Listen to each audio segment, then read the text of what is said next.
Jin, whatever I do it to protect you. So you understand? I understand.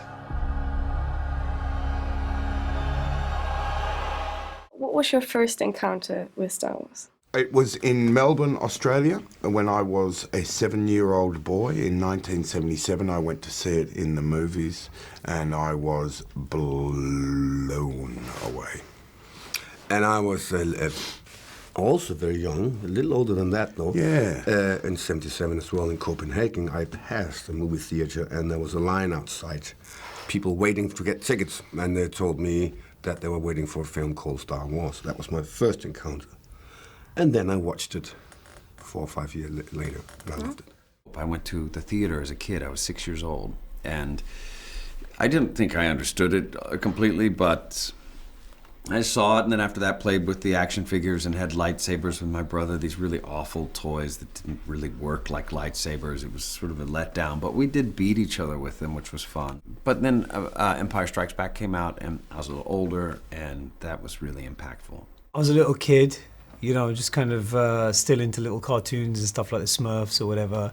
And one day my brother brought a VHS tape back from the video store, and it was Star Wars. And so I watched it, and as I said, I was quite young and didn't fully understand the storyline, but the images were just insane, you know.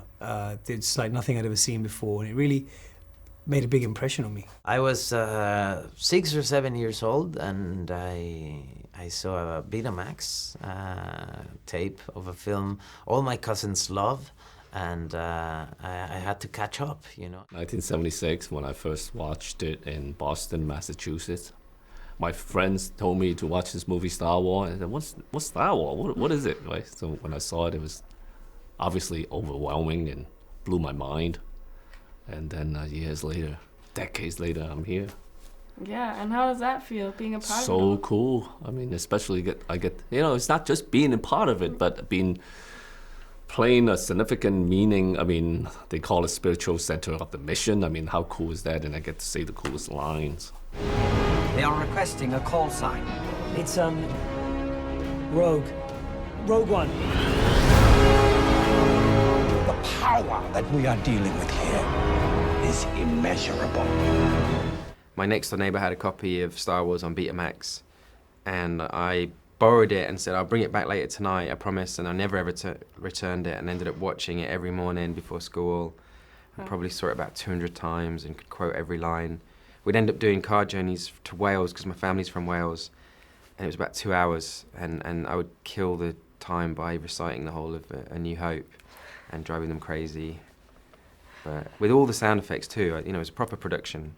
He's really a super fan. He's in a way, I think it's right that this Star Wars movie, which is kind of distinctive and different to the other movies, and in some ways breaks the mold of a Star Wars movie, is directed by a super fan, because I think they're the people who have the right to kind of mess with the inheritance of Star Wars, because they kind of hold it so dear. But yeah, he's a super fan. I wouldn't be surprised if he had Darth Vader tattoo on his back and a Death Star-shaped gazebo in his back garden. He knows it inside out, and he knows what's wonderful, because he knows Star Wars so well. He can then break it, you know, he can go against it, he can make it his own, and I think only someone who really knows the franchise could do that.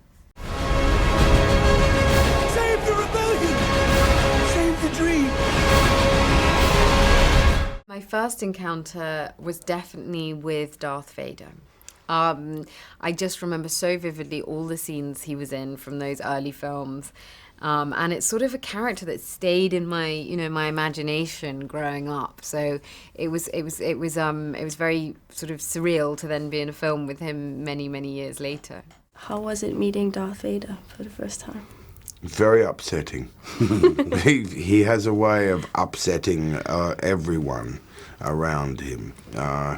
He is the most iconic villain in film history, I think. Darth Vader you get to see in Rogue One is the absolute top of the Darth Vader experience. You can't get it better than with it all there.